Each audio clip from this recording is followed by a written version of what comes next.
Yeah. Something that was interesting also in this book was there was an interview with an inmate to see kind of what they thought about the psychopathy scale and what their thoughts were. So I thought that maybe we could go over that together. Okay. Do you want to play the role of the interviewer who says Sure. the area that we're looking at, or do you want to be the convict? What do you want? This is your, you did all this, so you tell me what you want me to do. Okay. How about if you just read the name of the Straight. Yep, the object that we are measuring. Okay. Glib and superficial. So, quote, what is negative about articulation skills? End quote. Egocentric and grandiose. How can I attain something if I don't reach high? Lack of empathy. Empathy towards an enemy is a sign of weakness. Deceitful and manipulative. Why be truthful to the enemy? All of us are manipulative in some degree. Isn't positive manipulation common? Shallow emotions. Anger can lead to being labeled a psychopath. Impulsive. Can be associated with creativity, living in the now, being spontaneous and free. Poor behavioral controls. Violent and aggressive outbursts may be a defensive mechanism, a false front, a tool for survival in a jungle. Need for excitement. Courage to reject the routine, monotonous or uninteresting. Living on the edge. Doing things that are risky, exciting, challenging. Living life to its fullest. Need or being alive rather than dull, boring, and almost dead. Lack of responsibility. Shouldn't focus on human weaknesses that are common. So, okay, early behavior problems and adult antisocial behavior. Is a criminal record reflective of badness or nonconformity? So it sounds like to me, he or she is making excuses for every one of these traits that they may have, and not like presenting it in a negative life, but like, yeah, maybe I have this trait, but this is why, and it doesn't have to be bad. Right. Is that kind of what? Yep. Which is probably manipulative. It is manipulative. The answers are probably kind of manipulative. Yeah, and I think it also speaks to if that's just how you've always felt, like it doesn't feel wrong to you. Sure, you wouldn't know better, or different, sorry. Right, yeah. Interestingly, right, that specific inmate had nothing to say about lack of remorse or guilt. Oh. Well, if they no don't, retort for that.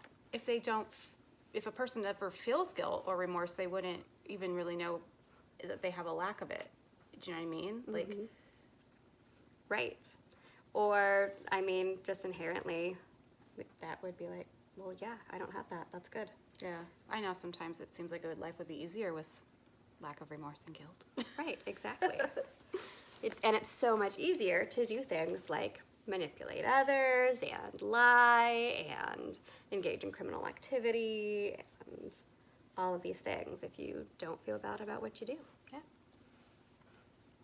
Yeah. Well, that was informative and interesting. Do you have other things to talk about the psychopathy scale or psychopaths in general? Oh, you said you were going to tell us how we could spot one. Oh, I did? Or did you just say the book? I said the book tells us we can do that. Never mind, you need to get this book so you can learn how to spot very one. interesting. Unless you yes. can remember off the top of your head. Well, I can look at, there was something in here. Maybe. It might take me a while to find it. But Well, it kind of if makes- you want to know, read this book. Yeah, that kind of makes me interested to be able to protect yourself. Do you know, just out of any given population, the percentage of psychopaths that it can't be that high? I'm not talking about the ones No. that extreme, like, but like just 1 in 25 people might be considered a psychopath, or less than that. Definitely less than that. Okay. I think as with sort of most personality disorders, we're looking at like less than 10% of the population, probably less than 5%. And psychopaths are antisocial personality. Yes, so And- they go hand in hand, having antisocial personality disorder and the label of psychopath. Although you can have antisocial personality disorder and not be a psychopath. Sure. As we saw with when we looked at Gary Ridgway's score, which was 19, which is below the cutoff score of psychopathy, which is 30.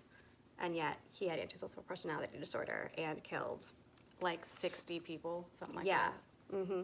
So. Sure. And definitely had no remorse for it, but. Yeah, exactly. Cool. Well, That was all I had. That was our lesson for today. It's a short one. That's okay. That's these. It's fun to learn about things like psychopaths and psychopathy scales and how those are even measured. And Courtney and I took one of the tests, and I scored like a 13, and she scored like a 3. And you can find like legit tests online. It's kind of interesting to see. Yes. Although Dr. Hare does specifically say in his book, do not use his checklist to diagnose yourself. Sure. I mean, that's what we're not. You need to go to a clinician to be diagnosed properly. But, it's still kind of fun to, like, check out and see what you score on the psychopathy scale.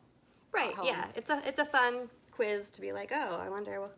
We'll try to link it. Okay, yeah, I'll see if I can find it.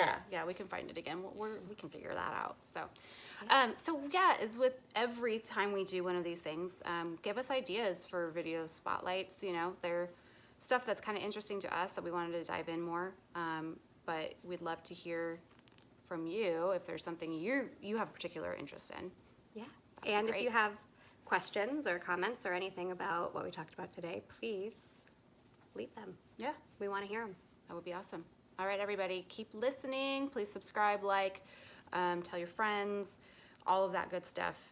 We really appreciate you. Yes, thank you. And we'll see you. Hold on. Courtney, what do we do if we find ourselves in a room with a dangerous psychopath? Go nuts, go home, and then go to therapy. Exactly. We're trying to make that tagline stick. So, Yes. All right. We'll see you guys next Tuesday. Bye. Bye.